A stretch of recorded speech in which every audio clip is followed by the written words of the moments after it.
আমাদের হাতের কালি শুকানোর আগে, অর্থাৎ আমরা যে ভোট দিয়েছি তার আগে উনি কাজ শুরু করে দিয়েছেন।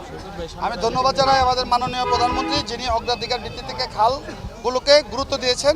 আমি তাৎক্ষণিক সাক্ষাৎ ভাইয়ের সাথে কথা বলেছি এবং উনি তাৎক্ষণিক ব্যবস্থা নিয়েছেন, যে কোনো উপায়ে হোক এই খাল উদ্ধার করতে হবে। কারণ 12 নম্বর ওয়ার্ডটা টোটালি আপনার যে আমাদের পানি মানে গৃহস্থলী পানির, বাড়িঘর পানির ড্রেনেজ সিস্টেমটা টোটালি খালের উপর ডিপেন্ড।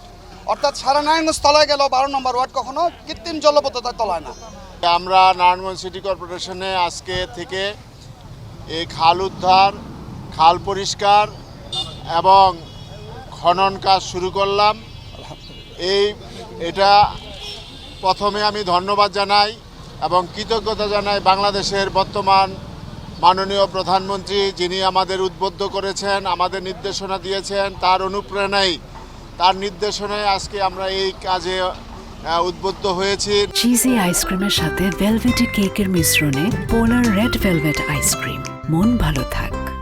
আজকে নারায়ণগঞ্জে যে পরিবর্তন শুরু হয়েছে সেই পরিবর্তন অব্যাহত থাকবে এবং নারায়ণগঞ্জ একটি আধুনিক, পরিষ্কার পরিচ্ছন্ন, ডেঙ্গু মশামুক্ত আমরা একটা শহরে পরিণত করব।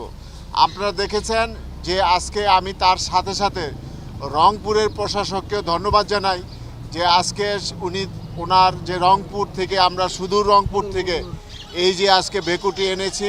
আমাদের নারায়ণগঞ্জ সিটি কর্পোরেশনে এই ধরনের যন্ত্র নাই। আমরা রংপুর থেকে গাড়ি দিয়ে এখানে এনেছি এবং এইটা যে কয়দিন লাগে নারায়ণগঞ্জ শহরে যে কটা খাল আছে সে কটা আমরা এই এই ভেকু দিয়ে পরিষ্কার করব এবং আপনার খনন করে।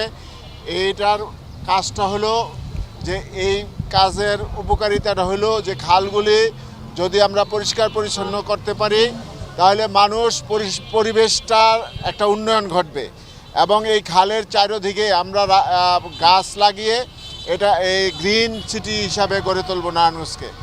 আপনার এর কারণে ময়লা আবর্জনা পরিষ্কার করতে পারলে নারায়ণগঞ্জে মশাবাহিত যে রোগ আছে, ডেঙ্গু, চিকুনগুনিয়া, এটা থেকে নারায়ণগঞ্জবাসী রক্ষা পাবে।